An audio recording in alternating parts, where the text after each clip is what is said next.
Oke, di sini paling atas ini ya. Ini ada box dari filter udara. Ini dia.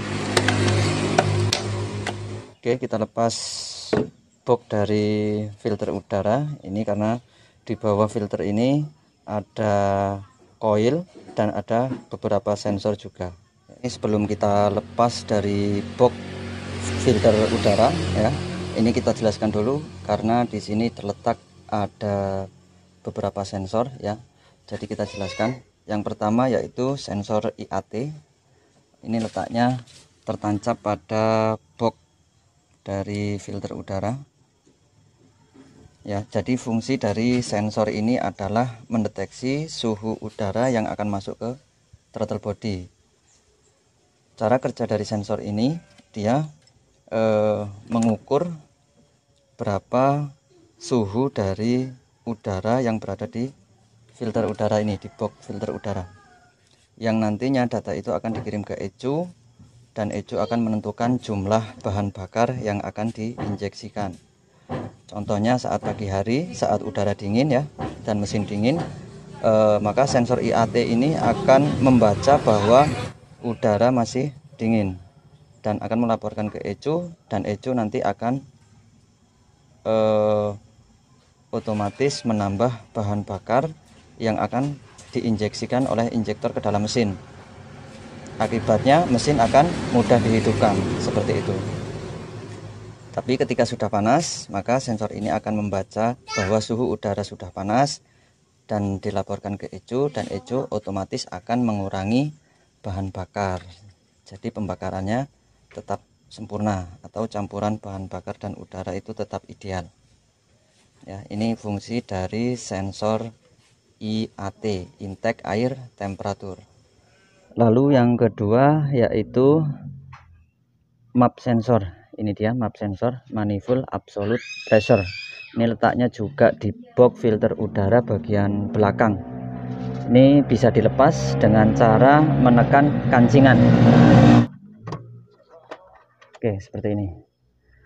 Oke ya, jadi sensor map ini fungsinya adalah ketika kevakuman pada intake manifold itu tinggi, yang artinya udara yang masuk ke mesin itu rendah sedikit ya, maka bahan bakar akan dikurangi oleh ECU. Sebaliknya apabila kevakuman di intake manifold itu rendah, yang artinya udara masuk ke dalam mesin itu banyak, maka bahan bakar akan ditambah oleh ECU. Nah, kevakuman itu yang mengukur adalah sensor map ini. Ini terhubung ke intake manifold ya, selang ini.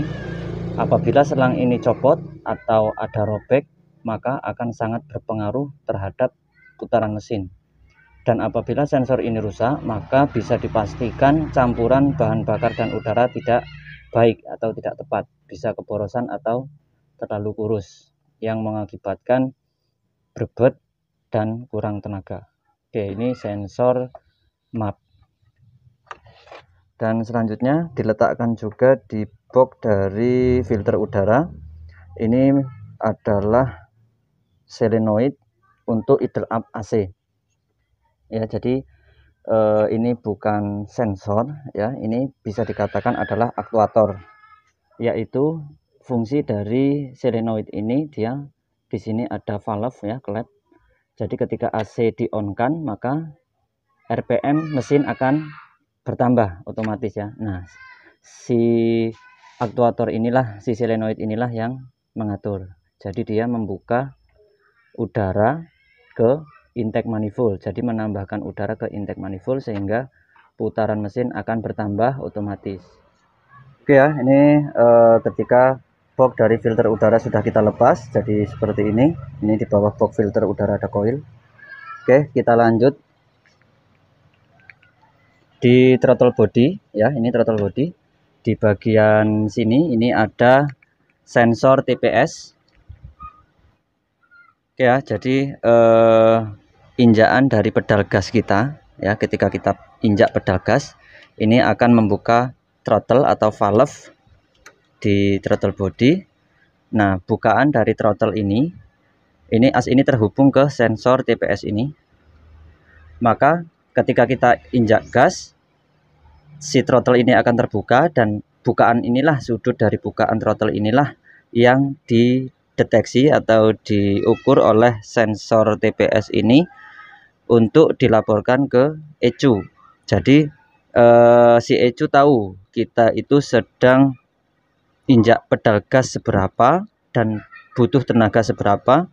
Nah, itu disensor oleh sensor TPS ini dan dilaporkan kepada ECU, dan ECU nanti akan mengoreksi dan akan menambah atau mengurangi bahan bakar yang akan diinjeksikan oleh injektor.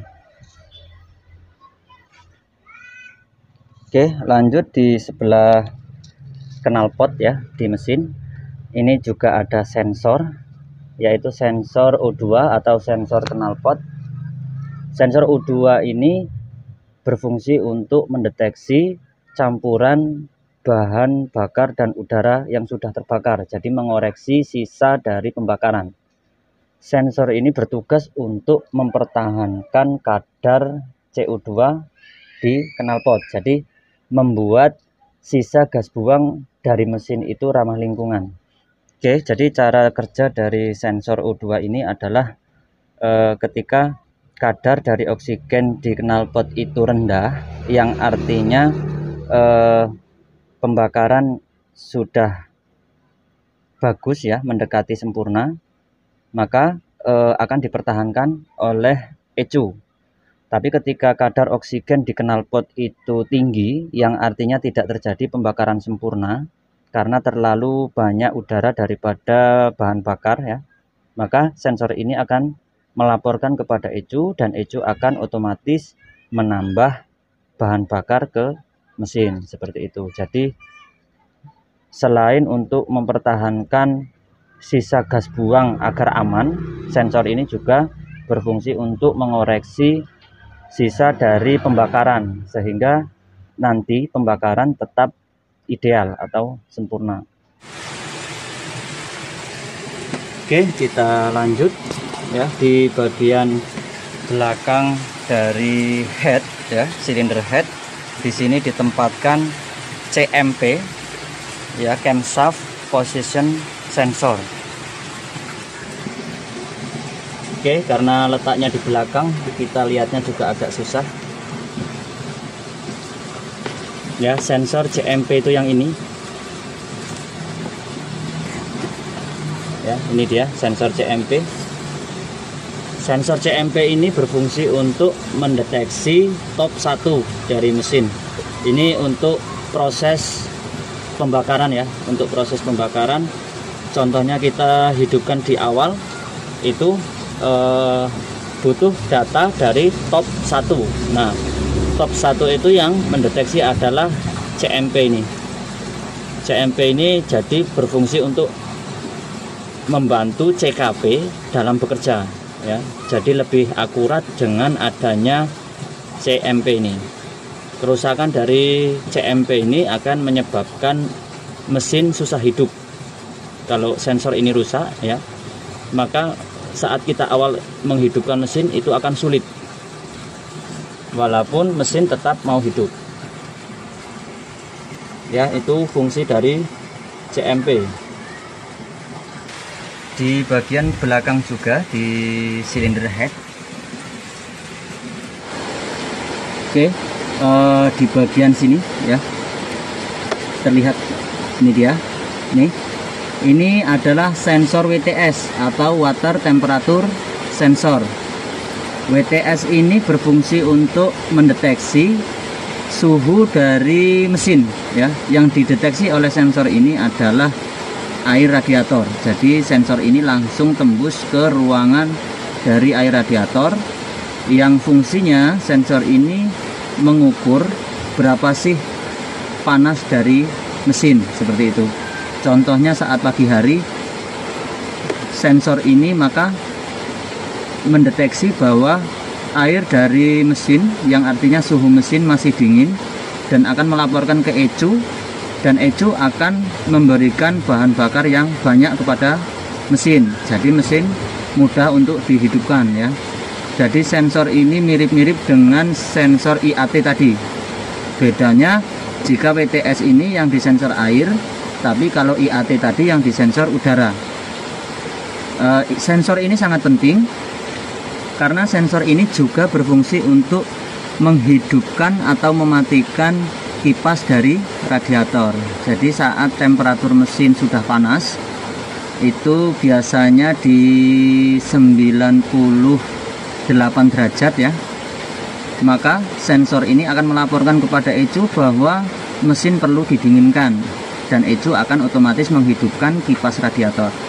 Makanya ketika pagi hari, maka kipas dari radiator akan lambat bekerja. Jadi kita hidupkan sampai 10 menit lebih, kipas radiator baru hidup ya. Itu normal karena sensor ini membaca mesin masih dingin, jadi tidak perlu pendinginan. Berbeda ketika panas, maka kipas akan sering hidup karena temperatur dari mesin sudah hampir mendidihkan air ya. Titik didih dari air itu 100 derajat, dan sensor ini akan melaporkan kepada ECU ketika temperatur dari mesin itu sekitar 90 derajat ke atas ya, tapi masih di bawah 100 derajat. Nah, itu akan dilaporkan kepada ECU, dan ECU akan langsung menghidupkan kipas radiator. Matinya sensor ini atau rusaknya sensor ini biasanya lampu engine check tidak nyala, karena kita sering menemui sensor ini rusak tapi lampu engine check tidak nyala. Tapi gejalanya adalah kipas dari radiator tidak berfungsi, akibatnya overheat ya. Yang sering itu pada Grand Max.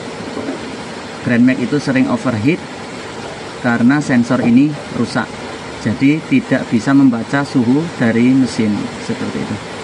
Dan apabila sensor ini rusak, ini tidak bisa diperbaiki, harus diganti. Oke ya, ini fungsi dari sensor WTS, water temperature sensor. Oke ya, kita lanjut lagi di bagian silinder blok.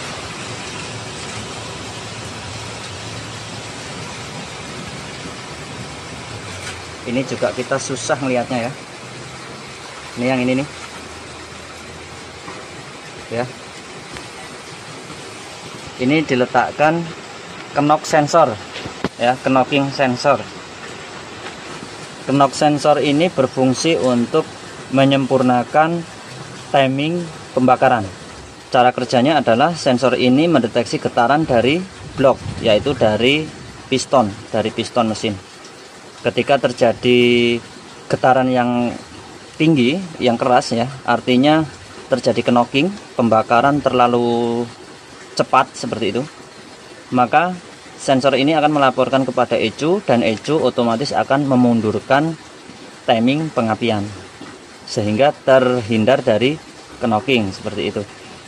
Berbeda ketika knock sensor ini tidak mendeteksi adanya getaran yang artinya normal, maka si ECU akan memajukan timing hingga mendekati knocking.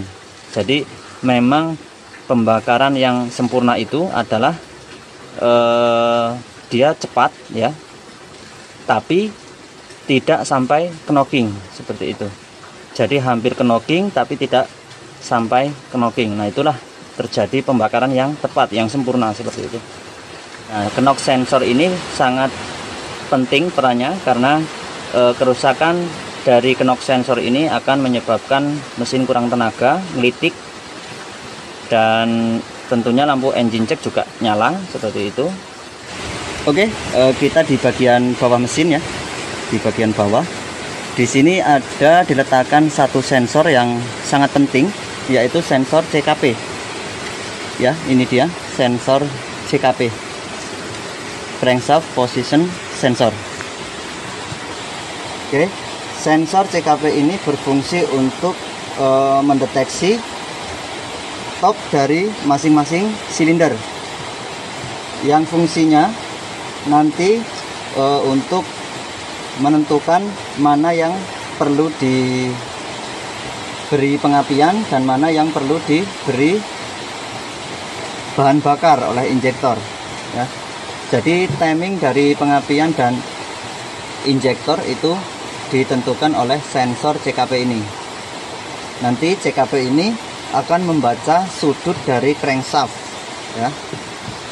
Jadi sudut dari crankshaft mesin itu akan dibaca oleh sensor CKP ini. Lalu CKP sensor ini akan melaporkan kepada ECU, dan ECU akan menentukan silinder mana yang akan diberi bahan bakar dan mana yang perlu diberi api ya. Jadi seperti itu. Sensor ini sangat penting karena apabila putus kabel satu saja, maka mesin tidak akan bisa dihidupkan karena pengapian akan lumpuh dan injektor juga tidak berfungsi. Jadi sangat penting ya sensor CKP ini. Untuk Toyota Avanza dan Xenia ini memakai dua kabel, yang artinya model dari sensor CKP ini jenis induksi, yaitu dia menghasilkan listrik sendiri. Berbeda dengan mobil lain yang memakai tiga kabel, itu dia model Hall effect, yang artinya dia perlu daya dari luar untuk mengolah data. Oke, saya kira cukup.